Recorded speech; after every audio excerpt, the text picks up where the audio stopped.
할렐루야. 믿음으로 복이 되는 여러분 되기를 축원드립니다. 우리 인생은 힘든 광야를 지나 가나안 땅으로 들어가는 여정이다라고 성경은 말하죠. 누구나 어떤 사람이든 어느 가정이든 그런 이 경중의 차이는 있지만 반드시 광야를 통과해야 하고 가나안 땅을 소망하고 가나안 땅 들어가기를 바라고 그 인생의 여정을 살기를 소망하죠. 자, 그런데 더 중요한 것은 제가 말씀드렸던 것처럼 가나안에 들어가는 것이 중요한 것이 아니라 가나안에 어떻게 잘 정착하고 사느냐가 훨씬 더 중요하다라고 말씀을 드렸습니다. 5월은 가정의 달이죠. 이 가정의 달을 맞이해서 희망을 넘어 믿음으로란 주제 안에 하나님께서 광야의 삶을 살아 이제는 가나안 땅에 정착했었던 믿음의 족장들의 이야기를 시작했습니다. 하나님께서 택하신 믿음의 가문, 그 가문은 아브라함서부터 시작되어지죠. 하나님이 갈대아 우르라는 곳에서 하나님이 약속한 가나안 땅에 입성하여 그 땅에서 정착하기 시작합니다. 지난주에 이 아브라함의 믿음에 대해서 여러분들에게 말씀드렸다면 이제 그의 아들 이삭에 대한 믿음을 말씀드리려고 합니다. 하나님께서 이 창세기 12장부터 하나님의 아브라함의 씨를 통하여 4명의 족장의 이야기가 시작되어지죠. 아브라함, 이삭, 그 다음에 야곱과 요셉, 이렇게 4명의 족장의 이야기가 시작되어집니다. 어떻게 해서 이 믿음의 족보가 이루어지고 있는지, 어떻게 이들이 믿음의 가정 가운데 이 믿음의 유산을 그들에게 남겨주고 있는지를 성경을 통해서 우리는 소상히 살펴볼 수가 있습니다.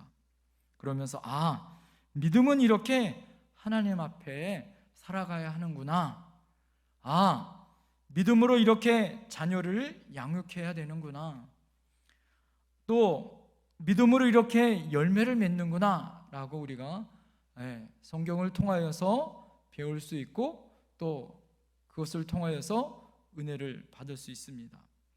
하나님께서는 아브라함이라는 한 사람을 불러내시고 사라를 통하여서 믿음의 아들을 낳죠. 100세의 아들을 낳은 그 아들 이름이 바로 이삭입니다. 25년 만에 아들을 낳았죠. 그리고 그 아들이 자라 40살이 되어서 리브가라는 여인과 결혼을 하게 되어집니다. 믿음의 종을 통하여서 하나님의 가정이 아름다운 탄생으로 이루어지고 이제 믿음이 2대째를 이제 맞이하게 되어졌다라는 거예요. 그리고 이제 이삭을 통하여 그 3대째의 믿음이 어떻게 흘러가는지를 오늘 25장에는 아브라함과 이삭과 쌍둥이 2 아들의 내용이 함께 기록되어 있습니다. 자, 어떻게 여러분 시작되어지는가를 잘 보세요. 어떻게 하나님의 은혜와 축복이 가나안 땅에서 어떻게 그 믿음의 가문이, 믿음의 유산이 이어지고 있는지를 잘 보세요. 이것이 왜 중요할까요? 하나님의 은혜의 축복이 아브라함에게서부터 이삭에게 흘러갔고 이 믿음의 은혜가 그 2 아들에게 어떻게 흘러가는지를 여러분 우리가 잘 살펴보아야 하지 않을까요? 특별히 가정의 달을 맞이해서 여러분 때에 믿음이 끊기는 것이 아니라 그 다음 때까지 믿음의 세대가 흘러가야 할 줄 믿습니다. 우리 교회 또한 어떻게 될까요? 여러분 때가 아니라 다음 세대까지, 할렐루야! 그 다음 세대까지 흘러갈 수 있는 아름다운 은혜와 축복이 있을 줄 믿습니다. 자, 그 은혜와 축복은 첫 번째 어떻게 이루어졌는가? 이삭은 하나님 앞에 어떠한 복의 은혜를 받았는가? 첫 번째는 이삭은 하나님을 향한 믿음의 유산을 이어가는 그런 은혜를 받았다라는 거예요. 오늘 본문 앞절 여러분 창세기 15장, 오늘 본 25장 11절 말씀을 한번 보시겠어요? 25장 11절 말씀에 이렇게 말하고 있습니다. 아브라함이 죽은 후에 하나님이 그의 아들 이삭에게 복을 주셨고 이삭이 부엘라 헤로이 근처에 거주하였더라. 자, 오늘 여러분 하나님의 은혜는 어떻게 이어질까요? 오늘 보니까 아브라함이 죽은 후에 라고 이렇게 말씀하고 있습니다. 아브라함이 175세에 하나님의 부르심을 받고 죽습니다. 아브라함은 믿음의 조상이요 큰 별이죠. 그가 죽는다는 것은 하나님의 입장에서는 큰 손실 아니겠어요? 그러나 아브라함이 죽자 하나님은 그 아들에게 복을 주셨다 이렇게 말씀하고 있습니다. 어떤 위대한 사람이 죽으면 나라가 망할 것 같아요. 그 전에 이승만 대통령 있을 때 유신 정권을 계속 고집했을 때 어떤 일이 벌어졌습니까? 못 살겠다, 바꿔보자. 그러니까 뭐라고 얘기해요? 바꿔봤자 소용없다. 이렇게 외쳤다고 하잖아요. 큰 별이, 큰 인물이 나라를 다스리거나 큰 인물이 없어지면, 죽으면 엄청난 큰 일들이 벌어질 거다 우리는 생각되어집니다. 역사가, 정치가 그럴 거라고 생각되어져요. 그러나 어떻습니까? 또 다른 하나님의 사람들, 또 다른 하나님의 사람들을 세워 하나님은 하나님의 나라를 만들어 가시는 줄 믿습니다. 한 세대가 가면 다음 세대가 오게 되어 있습니다. 아브라함이 죽고 하나님은 이삭에게 복을 주셨고 이삭을 통하여 그 믿음의 세대가 흘러갈 수 있는 그 아들을 하나님은 택하셨다라는 거예요. 모세가 죽은 후에 이스라엘 백성은 이제 큰일 났고 소망이 없고 지도자도 없다라고 생각할 수 있었어요. 그러나 하나님은 어떻게 했습니까? 모세가 죽자 그의 시종이었었던 여호수아를 하나님은 준비시켰고 여호수아를 통하여 가나안 땅에 들어가는 새로운 지도자를 하나님은 준비시키신 줄 믿습니다. 하나님이 바로 그런 위대한 일을 하고 계시는 거죠. 오늘 이삭이 살고 있었던 동네가 어디예요? 부엘라 헤로이 근처에서 살았습니다. 이 부엘라 헤로이는요, 창세기 16장에 아브라함의 여종이었었던 하갈이 사라에게 쫓겨서 방황하고 고통받고 있는 그때에 하나님을 만났었던 그 장소예요. 우물에서 여호와의 사자를 만나 복을 받았던 장소가 부엘라 헤로이라는 장소입니다. 그 우물을 이름이 원래 나를 감찰하시는 살아계신 분의 우물, 그러니까 하나님이 살아계신 우물이라는 그런 뜻이 바로 부엘라 헤로이라는 뜻이 바로 있어요. 바로 이삭은요 리브과 함께 그곳에서 정착하여 살고 있었다라고 오늘 성경은 말합니다. 족장들마다 여러분 별칭이 있죠. 별명이 있습니다. 아브라함이 가는 곳마다 어떻게 했어요? 제단을 쌓았어요. 그래서 아브라함은 제단의 사람, 하나님 앞에 예배의 사람, 제사의 사람이 이렇게 별칭을 부를 수 있습니다. 이 이삭의 아들이었었던 야곱은요 가는 곳마다 장막을 쳤어요. 그래서 야곱하면 장막의 사람이다 이렇게 말했습니다. 그러면 이삭은 어떤 사람이었을까요? 이삭은 가는 곳마다 우물을 파쳤던 사람이에요. 그래서 그는 뭐라고 얘기하냐면 우물의 사람이다 이렇게 말할 수 있습니다. 창세기 26장에 보면요 우물을 5개나 파요. 그리고 팔 때마다 어떻게 해요? 자기가 다 갖는 것도 아니고 싸움하는 것도 아니고 양보해서 다른 곳에 가서 또 우물을 파면 그곳에 물이 나오고, 그래서 이삭은요 양보의 사람, 우물의 사람이에요. 그런데 그가 정착했었던 곳이 뭐예요? 우물이 있었던 부엘라 헤로이라는 곳에서 정착하고 살았더라라는 거죠. 이삭은요 성품이 어떤 사람이냐면 조용한 사람이요 성품이 온화했었던 사람이었던 것 같습니다. 아버지 이 아브라함은요 행동의 사람이었어요. 순종의 사람이죠. 그러나 이삭은요 사색이 깊은 사람이었습니다. 아브라함처럼 행동력이 뛰어나지도 않았고 고향과 친척과 아버지 집을 떠나는 어떤 중요한 결단이 컸었던 사람도 아니었던 것 같습니다. 중요한 결단은 누가 할까요? 대부분 그의 아내 리브가가 중요한 결단을 하고 이삭은 쫓아가는 입장이 많이 되는 것을 볼 수 있어요. 그랬던 그가 그렇게 하나님 앞에 쓰임받는 하나님의 사람, 하나님의 종이 될 수 있었던 그 믿음의 유산을 받았던 이유가 무엇이었을 것 같습니까? 하나님께서는요 이삭처럼 조용하고 사색을 좋아하는 사람도 쓰신다라는 거예요. 특별하게 이삭이 잘나서가 아니었다라는 거죠. 이삭은요 부족한 부분도 있었고 연약한 부분도 있었어요. 오늘 우리가 읽은 본문에서 이삭은 오늘 본문에 보면 이삭에 나와 있는 이 25장을 우리가 잘 살펴보면 이삭의 아브람과 이삭에 나오는 족보가 나오는데 그 족보 이전에 누가 나오냐면 이스마엘이 나옵니다. 아브라함의 첫 번째 하갈에서 나온 이스마엘이라는 아들이 먼저 나와요. 그 아들은요 그 아들을 뭐라고 오늘 여러분 25장을 잘 읽어보면 12절부터 18절을 읽어보면 이스마엘에게는 12아들을 낳습니다.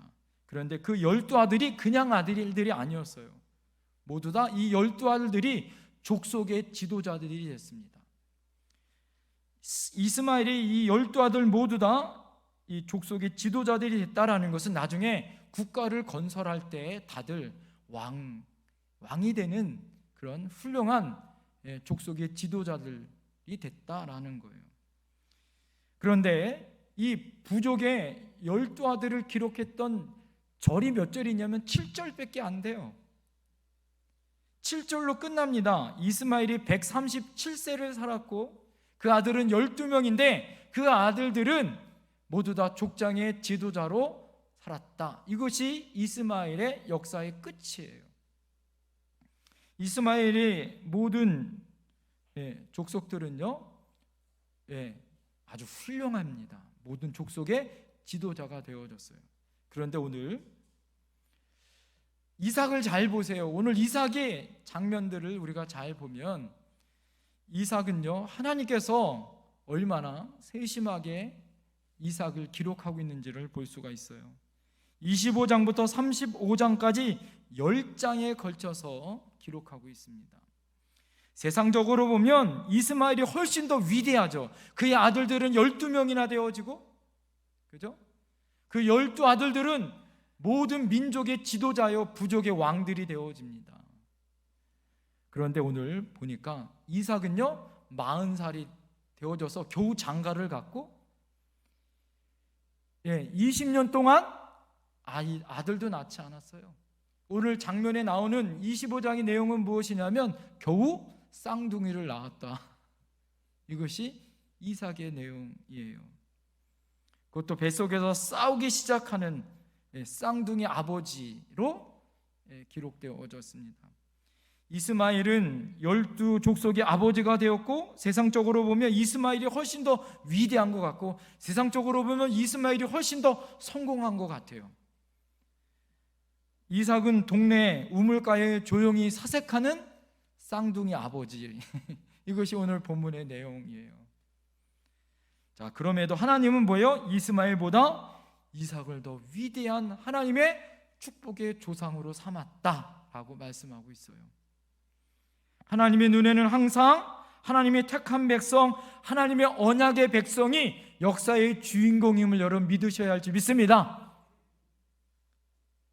오늘 우리가 살아가는 이 세상을 여러분 보세요. 여러분보다 뛰어난 사람은 얼마나 많고 세상에 돈 잘 벌고 좋은 집에 살고 좋은 차 몰고 다니고 사랑하는 자녀들도 좋은 직장, 좋은 데 부모님에게 용돈 팍팍 주고 그러는 자녀들인데 여러분 인생을 보세요. 살만하십니까? 인생이 잘 풀립니까? 오늘 우리의 모습을 보면요, 오늘 이삭처럼 별것 아닌 인생처럼 우리가 보여줄 수 있더라라는 거죠.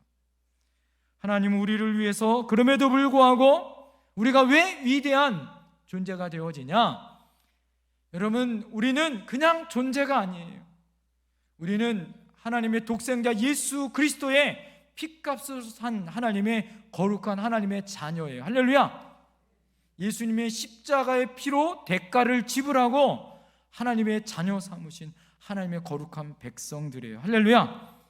우리가 얼마나 존귀한 존재인지, 여러분, 하나님은 모두 다 우리의 관심, 우리를 향하여 초점을 맞추고 있다는 것을 기억하셔야 할 줄 믿습니다.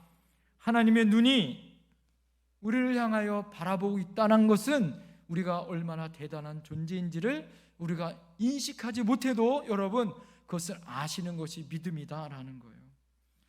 이스마엘이 이룩한 아랍 대제국은요, 지금도 오일머니라고 해서 얼마나 많은 부자들이 많아요. 그러나 성경에서는 7절로 끝납니다. 더 이상 언급되지 않습니다. 하지만 이삭의 가정은 지극히 사소한 문제들, 아주 작은 문제들, 뱃속에서 두 자녀가 싸우는 문제들까지 하나님은 관심을 가지시고 그곳에서 역사하시는 하나님의 모습을 오늘 볼 수 있더라라는 거예요. 할렐루야. 이것은 하나님은 이삭과 리브가를 하나님의 나라의 보물로 여기신다라는 증명이다라는 것을 여러분 아셔야 합니다. 자, 이것을 통하여 우리는 무엇을 알 수 있을까요? 두 번째, 이삭이 복을 받을 수 있었던 것은 무엇이냐? 따라합니다. 이삭은 문제를 푸는 방법을 하나님의 방법, 기도로 풀었다. 여러분, 이삭의 가정 안에 문제가 있었는데 그 문제를 하나님의 방법인 기도로 문제를 풀었다라는 것이 복이 있었다라는 거예요. 이삭의 가정 가운데 어떤 문제가 있었습니까? 하나님의 은혜 가운데 믿음의 조상이라는 엄청난 믿음의 아버지를 뭐예요? 아버지를 어떻게 해요? 그 자식으로 낳았어요. 여러분, 아들이 제일 힘들 때가 어느 아들이 제일 힘들 것 같아요? 아버지가 잘 나가는 아들이 제일 힘든 거 아세요? 왜 힘들까요? 나는 늘 부족하다는 것을 생각하며 사는 거예요. 아버지는 자기를 죽이려고 했었던 믿음의 사람인데 이삭은 어떻게 해요? 자신의 연약함을 가지고, 자신의 부족함을 가지고 사는 인생이에요. 그래서 아버지가 잘 나가는 사람, 그 아들들이요, 살기가 제일 어려워요. 옆에서 사람들이 어떻게 해요? 너는 아버지만도 못하다라는 소리를 늘 들어야 하는 그런 상처와 아픔을 가지고 살아야 합니다. 그래서 어떻게 해요? 목회자 자녀들이 힘들고, 대통령 자녀들이 힘들고, 얼마나 힘들고 어려운 자녀들이 많아요. 안중근 의사가 어떻게 해요? 여러분 아십니까? 안중근 의사가 어떤 아들이었는지 아세요? 참 애석한 말씀이지만 아버지를 어떻게 해요? 아버지는 국민의 영웅이었고, 일본의 그 천황을, 일본의 그런 사명을 받았었던 그런 사람을 죽였었던 그런 위대한 민족의 영웅이지만 그 아들은 매국노가 되어버립니다. 그건 아픔이 있는 거예요. 자, 그런데요, 그가 어떻습니까? 오늘 그에게는 문제가 있었는데 20년 동안 뭐예요? 40살에 늦게 장가를 갔는데, 지금도 40살이면 뭐예요? 늦게 장가 가는 건데 그 시대에는 훨씬 더 늦은 거예요. 늦게 장가를 갔는데 어떻습니까? 자녀가 없어요. 그것도 몇 년 동안? 20년 동안 자녀가 없는 것입니다. 얼마나 힘들고 어려웠을까요? 자, 20년 동안 자녀가 없을 때 이 이삭과 리브가가 어떤 행동을 취하는지를 오늘 여러분 21절부터 22절 말씀 다 같이 한번 읽어보겠습니다. 21절부터 22절까지 다 같이 읽겠습니다. 시작. 이삭이 그의 아내가 임신하지 못하므로 그를 위하여 여호와께 간구하매 여호와께서 그의 간구를 들으셨으므로 그의 아내 리브가가 임신하였더니 그 아들들이 그의 태 속에서 서로 싸우는지라. 그가 이르되 이럴 경우에는 내가 어찌할꼬 하고 가서 여호와께 묻자온대. 자, 오늘 중요한 것이 있죠. 이삭과 리브가가 20년 동안 어떻게 해요? 하나님이 약속을 주신 아브라함의 씨를 통하여 이삭이 나왔어요. 그랬으면 하나님께서 아브라함에게 어떤 약속을 주셨냐면 너희 씨를 통하여 하늘의 별처럼 바다의 모래알처럼 자손이 풍성해지고 많아질 거다라고 약속을 주셨어요. 이것을 귀가 딱지가 붙이도록 아브라함에게 이삭은 들었습니다. 그리고 장가를 갔어요. 40살에. 그리고 자녀가 순풍순풍 잘 나올 거라고 생각되어졌는데 전혀 그렇지 않죠. 전혀 반대로 20년 동안 자녀가 없는 거예요.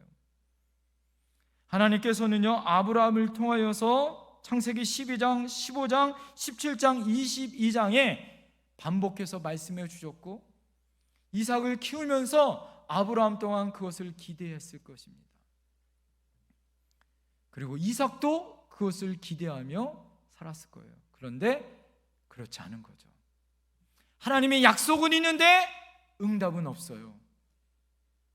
이것이 우리에게 믿음의 행동이 믿음의 모습 가운데 우리가 살아가는 우리의 현장일 수 있습니다. 가나안 땅에 왔는데 하나님의 은혜는 있는데 하나님이 나와 함께하는 약속은 있는데 응답은 없어요. 하나님의 약속은 있고 비전은 있는데 나의 삶에 손에 잡히고 눈에 보이는 것은 없는 거죠. 이것이 우리의 믿음의 모습일 수 있다라는 거예요. 자, 그럴 때 무엇이 필요할까요? 이삭과 리브가는 어떻게 했어요? 오늘 어떻게 했습니까? 오늘 말씀 보니까 하나님 앞에 간구하여 기도했다라는 거예요. 아기가 임신했어요. 뱃속에서 막 태중에서 싸요. 그랬더니 리브가는 이것을 하나님 앞에 물어 또 기도합니다. 그러니까 이삭과 리브가 부부는 하나님 앞에 뭐하는 부부였다? 기도하는 부부였다라는 거예요. 6월달 가정의 달, 여러분 가정 안에 문제들마다 없는 가정이 얼마나 여러분 있겠어요? 가정들마다 저는 여러분 얼굴만 보면 다 문제가 보이는데 여러분이 기도 제목 저한테 다 얘기하잖아요. 그런데 그 문제 가운데 하나님은 응답하신 하나님이, 할렐루야, 함께 하신 하나님이 좀 있습니다. 이삭은 20년 동안 뭐 했어요? 하나님 앞에 기도했다라는 거예요. 이것이 믿음의 위대한 사람의 행동이었다라는 거예요. 아버지처럼 어떻게 했어요? 아버지는 25년 만에 아들을 낳은 동안에 실수해서 어떻게 했어요? 사라의 몸종이었었던 하갈을 통하여 이스마엘을 낳았어요. 자신이 실수가 있었기 때문에 아브라함은 이삭에게 교육했겠죠. 너는 나처럼 실수하지 말고 하나님 앞에 믿음으로 살아야 돼. 그런데 이 교육이 참 교육이었던 것 같아요. 이삭은 어떻게 했습니까?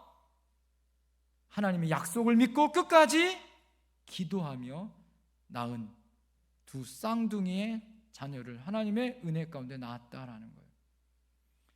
두 자녀를 낳을 때까지 어떻게 했어요? 그는 하나님 앞에 기도하는 사람이었다라는 거예요. 보통 우리가 하나님 앞에 순종하면 우리는 하나님의 은혜 안에 환난이 없을 거다 생각되어집니다. 그러나 아브라함도 하나님 말씀에 순종하여 갈대아 우르를 떠났지만 그 땅에 기근이 있었던 것처럼, 모세가 하나님의 말씀에 순종하여 바로 왕에게 가서 이스라엘 백성을 풀어달라고 했을 때 오히려 바로가 자기를 공격하고 이스라엘 백성을 죽이려고 했었던 것처럼, 엘리야 선지자가 갈멜산에서 바알과 아사라 선지자 850명과 영적 대결에서 승리했지만 오히려 아합과 이세벨이 자기를 죽이려고 했었어 로뎀나무 밑에서 죽기를 간구했었던 것처럼, 다윗도 사무엘 선지자가 기름을 부어 하나님의 은혜 가운데 왕이 될 것을 예언했지만 사울이 자기를 10년이 넘도록 쫓아 죽이려고 했었던 그런 고난이 있었던 것처럼, 바울도 하나님의 명령을 따라 로마로 가는 선교 여행이 있었지만 오히려 그 선교 여행 가운데 루아굴러라는 광풍이 불어서 죽을 위기가 있었던 것처럼 말입니다. 사랑하는 성도님들, 믿음의 여정, 가나안에 살 때는 우리에게도 뭐가 있다? 믿음의 사람도 뭐가 있다? 고난이 있다라는 걸 기억하십시오. 그러나 중요한 것은 고난이 중요한 것이 아니라 고난 가운데 내가 어떻게 반응하냐가 중요한 거예요. 오늘 이삭과 리브가는 고난이 올 때 하나님의 방법이 뭐를 했어요? 기도하는 사람이었다. 할렐루야! 그 기도를 통하여 믿음의 복을 가지고 어떻게 했습니까? 에서와 야곱이라는 쌍둥이를 낳았더라. 할렐루야! 두 아들이 하나님의 엄청난 민족을 이루는 큰 복을 받은 것을 알 수가 있습니다. 문제없는 가정 없어요. 경제적인 문제, 건강의 문제, 관계의 문제, 자녀 손들의 문제들, 여러분 가정들마다 문제가 다 있습니다. 겉으로 문제가 드러나는 가정, 속으로 드러나지 않고 그 문제를 가지고 사는 그것만 있을 뿐이지 다 가정들마다 문제가 있죠. 중요한 건 뭘까요? 그 문제를 가지고 기도하냐, 기도하지 않느냐, 그것에 따라서 하나님의 역사와 하나님의 믿음의 유산은 이어질 수 있느냐 없느냐가 결정하는 거예요. 아브라함은 그 실수를 범하지 않기 위해서 어떻게 했어요? 이삭에게 교육했고 이삭을 향하여 기도했어요. 이삭은 아버지처럼 실수를 범하지 않기 위하여 끝까지 20년 동안을 하나님 앞에 기도하며 버텼어요. 인내했어요. 여러분, 하나님의 약속은 있다면 그 약속을 가지고 어떻게 살아야 할까요? 인내하며 살아야 합니다. 여러분, 그것을 이루기 위해서 어떻게 해야 될까요? 여러분에게 방법을 말씀드릴게요. 기도의 응답의 전화번호를 알려드릴게요. 따라합니다. 77국에 333번. 기도 응답 받고 싶으면 이러시면 되는 거예요. 어떻게? 77국에 333번을 누르세요. 77국은 마태복음 7장 7절. 구하라 그리하면 너에게 주실 것이요, 찾으라 그리하면 찾을 것이요, 문을 두드리라 그리하면 열리리니. 할렐루야! 여러분, 어떻게 해야 돼요? 구하셔야 합니다. 찾으셔야 합니다. 문을 두드리셔야 하는 거예요. 77국에 그 다음 뭐예요? 333번은 에레미야 33장 3절 말씀. 너는 내게 부르짖으라 내게 응답하겠고 내가 알지 못하는 크고 비밀한 일을 내가 보이리라. 할렐루야! 하나님께서 여러분 부르짖어야 합니다. 하나님의 약속의 비밀을 끝까지 포기하지 않고 부르짖어야 하는 거. 할렐루야! 그럴 때 하나님은 응답하시는 하나님이에요. 역사하시는 하나님인 줄 믿습니다. 오늘 21절에 간구하다라는 말은요, 우리가 말하는 영어 프레어라는 말이 아니에요. 영어 성경에 보면 에츄리트라는 말이에요. 엔츄리트라는 말은 무엇이냐면 간청하다, 애원하다라는 거예요. 그러니까 이삭이 20년 동안 그냥 건성으로 기도한 것이 아니라 간절히 간구하였다라는 거예요. 쉽습니까? 하나님 앞에 간절히 기도하면 다음 주에 응답받으면 내가 그렇게 할 수 있어요. 내가 1년 작정하면 내 자녀가 반야되어지고, 우리 남편이 구원받으면 내가 포기하지 않고 그럴 수 있어요. 그런데 그렇지 못한 거죠. 20년 동안 그랬다는 거예요. 오늘 이야기만 하고 오늘 말씀 마치겠습니다. 제가 전에 있던 교회 권사님 한 분이 계세요. 그 권사님 보면 참 믿음 좋아요. 기도도 새벽 예배에 빠지지 않고 헌신도 열심히 하는 권사님이에요. 그 권사님한테 제가 물어봤어요. 권사님, 근데 그 권사님 남편이 늘 구박하고 아들, 자녀들이 한 분도 교회를 안 나와. 이 권사님은 너무 인격도 좋고 너무 믿음도 좋은 권사님이에요. 권사님, 믿음 생활하기 힘들지 않으세요? 그랬더니 이 권사님이 저한테 하는 말이 지금도 은혜가 돼요. 뭐라고 얘기하냐면, 목사님, 저는요 오히려 저희 남편을 위해서 제가 30년 동안 기도했어요. 그런데 남편이 꿈쩍도 하잖아요.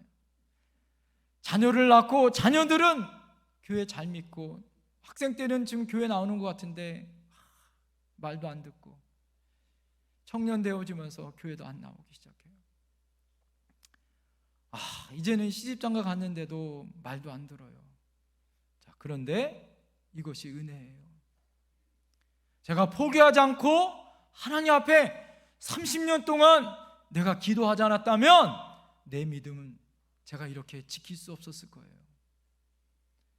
하나님 앞에 그 문제 때문에 내가 기도했어. 내가 지금까지 제가 이렇게 있는 거예요. 그래서 제가 감사해요. 이것이 저의 은혜예요. 이렇게 고백합니다.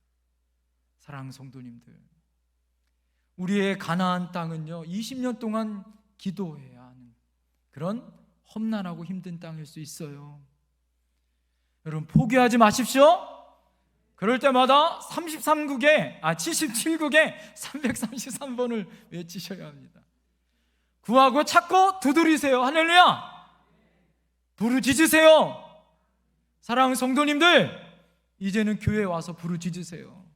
코로나 때는 부르짖어. 마스크 때문에 어려웠지만 이제는 부르짖을 수 있습니다. 금요 기도에 나와 기도하세요. 하나님 앞에 부르짖어 응답받는 저와 여러분 되어야 할 줄 믿습니다. 기도하겠습니다.